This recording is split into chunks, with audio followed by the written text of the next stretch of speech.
Bozu, Annie, thank you for joining me for this presentation about the legend of Spirit Rock. This is part of my final project for community-based education initiatives through the Thompson Rivers University Aboriginal Teaching and Learning course. I hope you enjoy.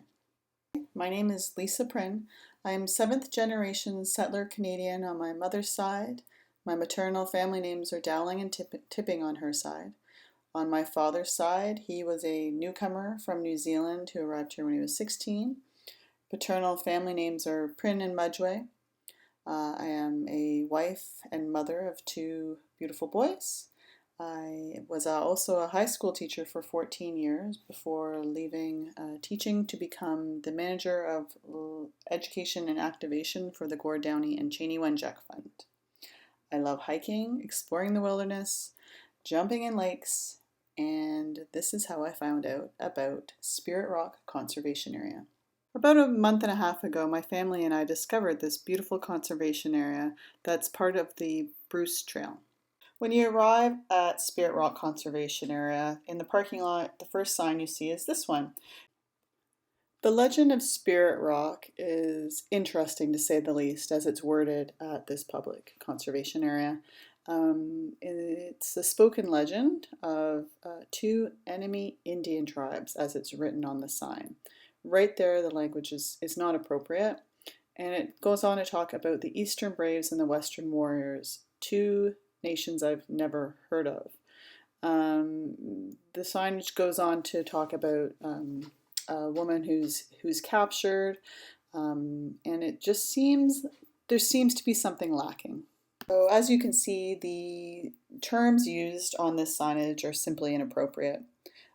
As well, the nations that they refer to, the Braves and the Warriors, just didn't exist. There's no talk of the actual nations that continue to thrive in these communities, the Haudenosaunee, Anishinaabeg. There's no languages, there's no mention of treaties. The people that they talk about in this sign with this legend they have no names.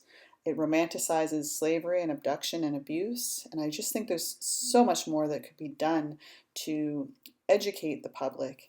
As National Chief Perry Bellegarde said, "We made huge contributions to this country. The biggest is in sharing the land and resources. People need to see that, understand that. Indigenous people should be viewed as the founding peoples of this land." After our hike, I wanted to know what treaty land we were hiking on, so I researched and found Chippewas of the Nawash First Nation and Saugeen First Nation. This is their traditional territory, as well as the neutral people. Later, the Potawatomi First Nation did settle in the area after the War of 1812. They came up from the United States of America when they were forced to flee to either east of the Mississippi River and take the Trail of Tears, or they came north to Canada. So there's a really interesting history and beautiful, as you can see in this presentation here, there's beautiful graphics that can highlight whose land we're on that could be easily displayed in our parks and instead of the legend of Spirit Rock. I did do some digging into the history of the region as well. I just wanted to see if there was even a remote possibility that this legend of Spirit Rock could be true. I did find that Iroquois and Ojibwe, there had been a lot of fighting between the 2 nations for a very long time in that region. There was a lot of really interesting facts. There was the Battle of Skull Mound in the spring of 1696, where the Haudenosaunee were attacked by the Ojibwe. A lot of lives were lost, and there was a lot of animosity between those 2 nations moving forward from that battle because there was not a lot of forgiveness. There really is an incredible amount of Indigenous history that should be highlighted when I was trying to find if this legend of Spirit Rock was true. The only other thing I found was that any of the nations that had sided with the French in the 1760s, they were referred to as the Western Indians. And in fact, they complained that the British treated them poorly because they had sided with their enemies. But yeah, it's very interesting. There was so much that you could really highlight on signage throughout the park that would really be great for the public to learn about.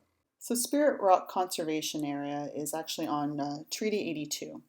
It's a really interesting area that has a lot of really rich Indigenous heritage. One interesting story that I found just researching Treaty 82 and its signing was of Catherine Sutton, a Anishinaabe woman who, her and her husband actually owned a 200-acre farm in the area prior to the treaty being signed.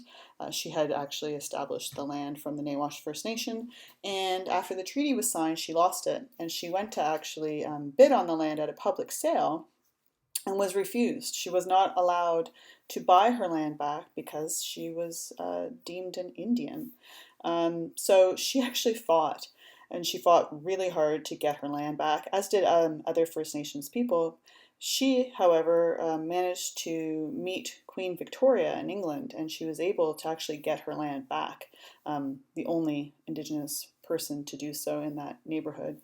Which is really interesting. There's so much that you could highlight throughout the park and teach the youth and students about these really interesting stories and Canada's true history. After the War of 1812, the settler population continued to grow, numbering nearly 1 million. In the 1850s, the only other thing I could find about nations and kidnapping involved the Haudenosaunee, because as its populations were depleted by war, they had taken to kidnapping members of other nations and adopting them into their own nation to replenish their numbers. Again, that's the only thing I could find that even remotely suggested some minute truth to the legend of Spirit Rock. In 2015, the Truth and Reconciliation Commission created 94 calls to action. I've highlighted 3 of those here. I'd like to point out number 6. All Canadians, as treaties people, are responsible for establishing and maintaining mutually respectful relationships. The signage that exists at Spirit Rock Conservation Area currently, I don't think actually does that.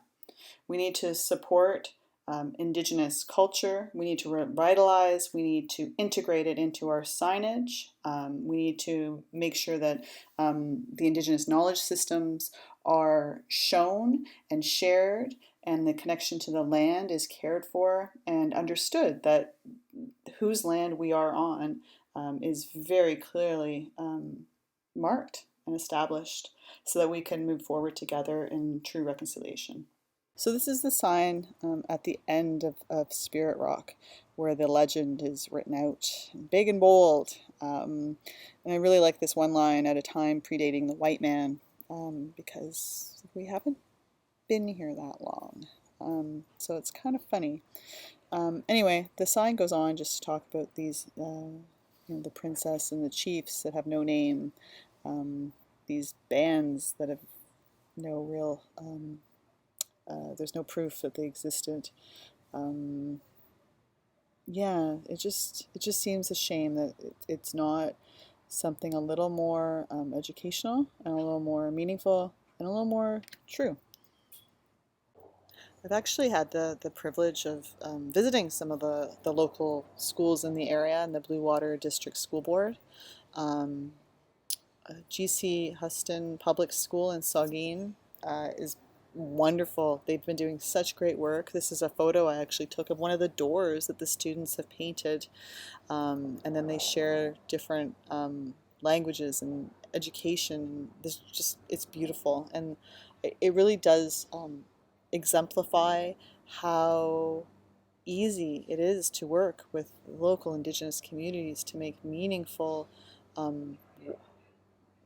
artwork or signage that everyone can learn from and continue to learn from. So I've just highlighted here Blue Water School Board, their mission statement when it comes to working with First Nation, Metis, and Inuit people and their students. And I think there's a lot of great work that could be done with the school board to get the youth to work with the local communities, the Indigenous communities, and the parks to create really meaningful, really cool information and educational pieces for the parks that could replace these mysterious, silly legends. So In Niagara Falls, they've done a lot of great work with the Niagara Falls District School Board. So working with like local public schools, they've created these rich, beautiful Indigenous history monuments. It's where one of the first treaties was signed, and they've actually created these sculptures out there. So the work can be done, and I think it would be really great to see that happen um, in the Owen Sound, Wiarton, Nawash area, especially at Spirit Rock Conservation Area, where this legend really does need to be replaced with something more meaningful. Um, there's a lot of creative ways you could display different Indigenous work. I mean, I'm not going to get really into examples of what you can do because I think it really just needs to be done between the partners, between the First Nations, between the schools, with the elders and the knowledge keepers. They would have a much better understanding of the work that could and should be done than me. I just wanted to bring up some examples of just things that other communities have done. I think it could be really wonderful. Gagige Gaba, George Copway, was a writer, ethnographer, missionary, lecturer, advocate of Indigenous peoples who is Anishinaabe. His Ojibwe name means he who stands forever. How beautiful would it be to have information about him and his writings about the traditional history and characteristic sketchbooks of the Ojibwe Nation, which was written in 1850. Wouldn't it be amazing to have him highlighted on some plaques that throughout the park grounds on your hike? A few of the stakeholders that could really make this a beautiful community partnership would be the First Nations chiefs, band offices, elders, knowledge keepers, the Parks Department, local school boards, Rotary Club of Wiarton, who sponsored the large sign at the end of the trail, the Bruce Trail, community at large. I'm sure would love to get involved, and it would be a great opportunity to really educate everyone as they learn and grow together. In closing, I would like to leave you with this quote from Senator Murray Sinclair. Remember, reconciliation is yours to achieve. We owe it to each other to build a Canada based on our shared future, a future of healing and trust. Thank you, Miigwech.